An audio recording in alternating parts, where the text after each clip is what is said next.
In this section, we're going to talk about the 4 possible outcomes of a hypothesis test, and then the types of errors that can occur. There's 2 of them. It's called a type 1 and a type 2. Now, I always like to compare this situation to sitting on a jury during a murder trial. So imagine that you're a jury member and there's a trial going on, and so there's 4 possible outcomes for that. The person could actually be guilty, and the jury can find him guilty, which would be a correct decision.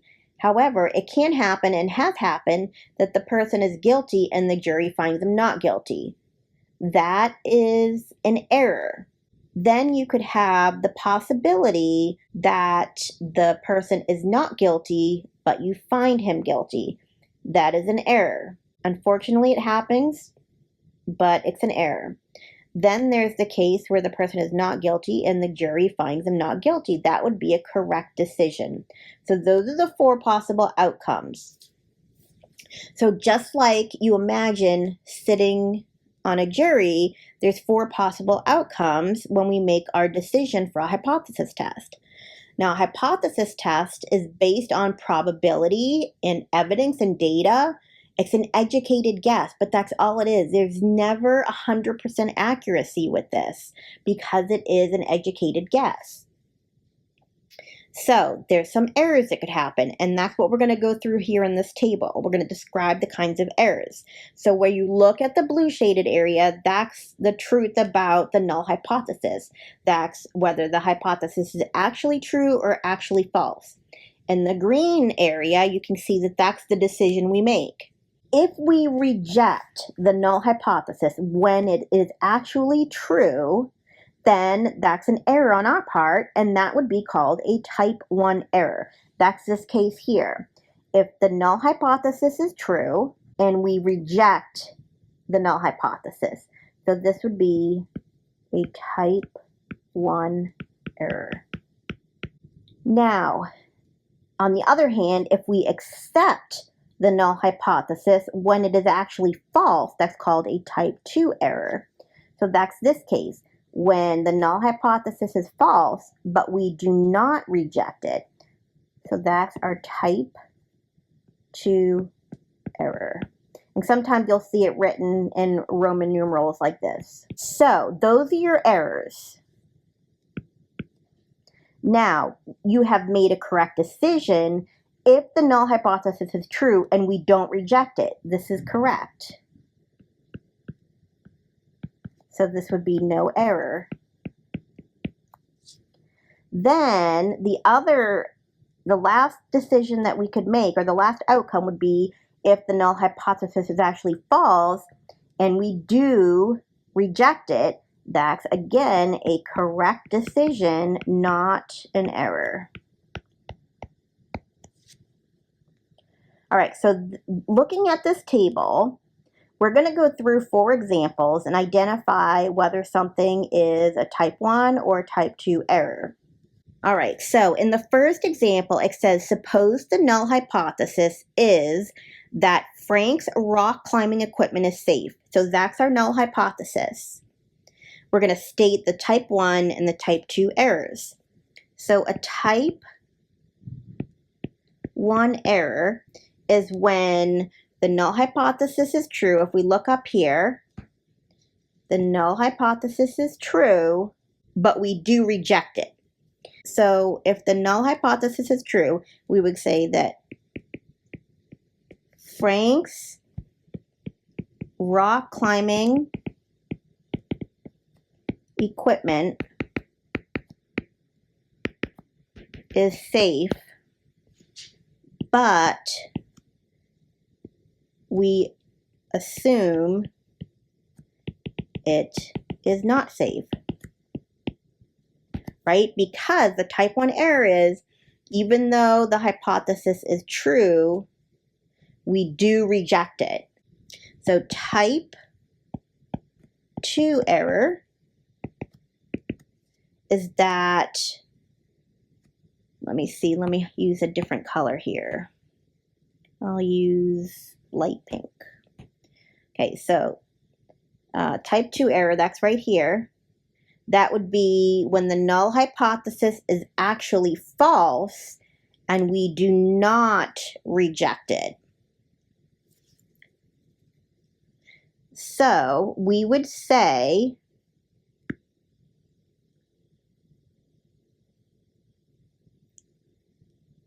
that Frank's rock climbing equipment is not safe,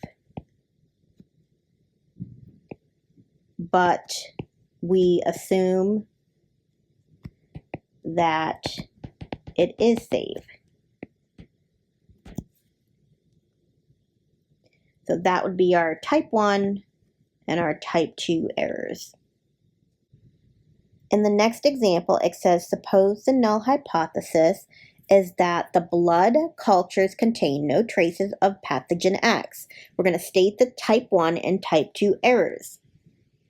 So the type 1 error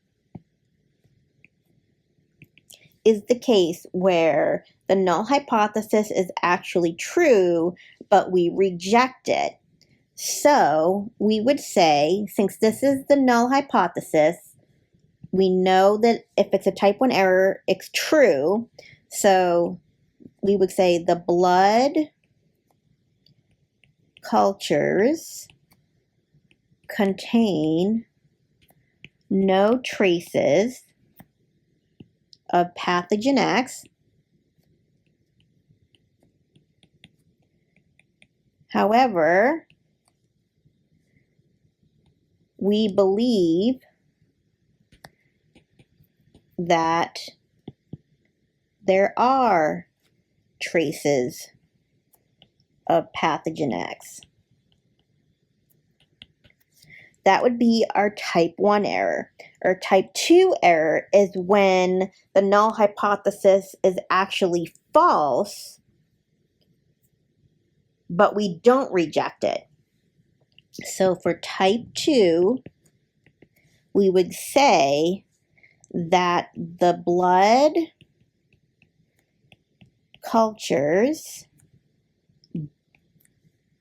do contain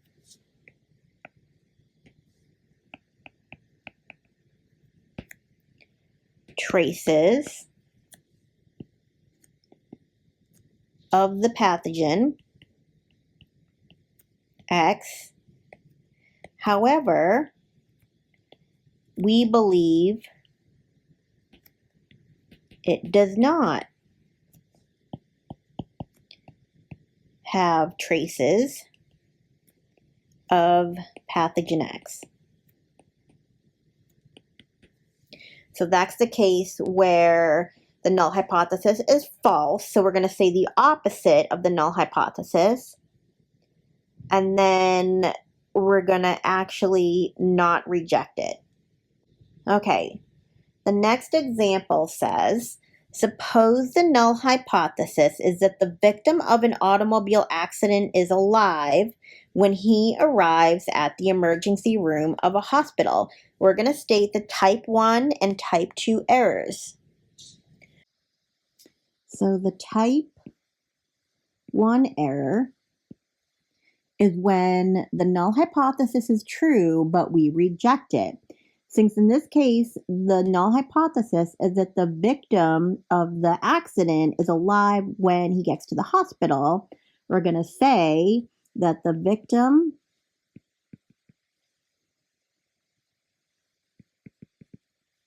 is alive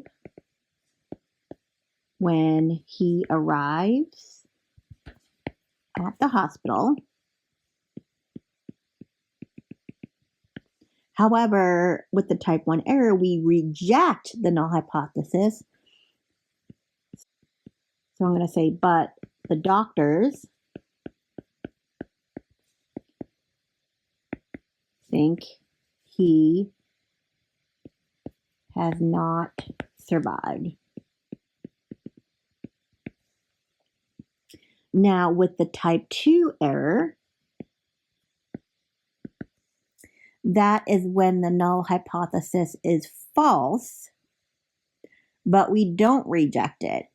So if the null hypothesis is false, and the null hypothesis is that the victim of an automobile accident is alive, then if it's false, that means the victim didn't arrive at the hospital alive. And if we don't reject the null hypothesis, then that means that the doctors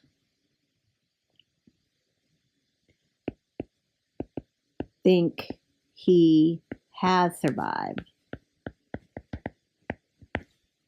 For the consequence of the type 1 error, that would be a lot more serious than the type 2 consequence, because if the victim is alive when he comes into the hospital, but the doctors think he has passed away, they're not going to make all the effort to try to save him when in fact he can be saved. So that would have a higher consequence than the type 2 error if the victim comes in already passed away, but the doctors think he survived, so they're trying to save him. That isn't as serious as the type 1 error. So sometimes one error will have greater consequences than another. In the last example, it says, suppose that the null hypothesis is that a patient is not sick. State the type 1 and type 2 error, and then we're going to determine which error has a greater consequence. So for type 1, that is when the null hypothesis is true. So we are going to say that the patient is not sick.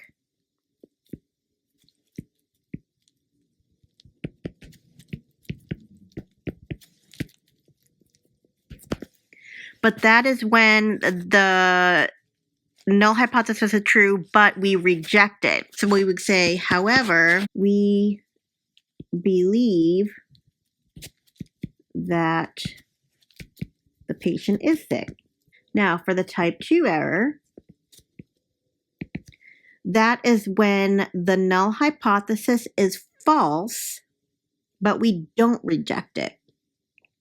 So if our null hypothesis is false, that means the person is sick. So we would say the patient is sick, but we don't reject it. However, we believe that the patient is not sick. Now, of the two errors, type 2 would have the greater consequence, because if a patient is sick and their symptoms are ignored and they're believed to be fine, then they're not going to investigate the illness and help them get better. Versus in type 1 error, the patient isn't sick. The worst case scenario is if we believe that the patient is sick, then we go through and we might waste a few resources trying to determine what's wrong with the person. But if there's nothing wrong with him, then that person is going to be fine. Versus where type 2, the patient might get worse or even die if we don't address the symptoms. So I'm going to put down type 2 has a greater consequence.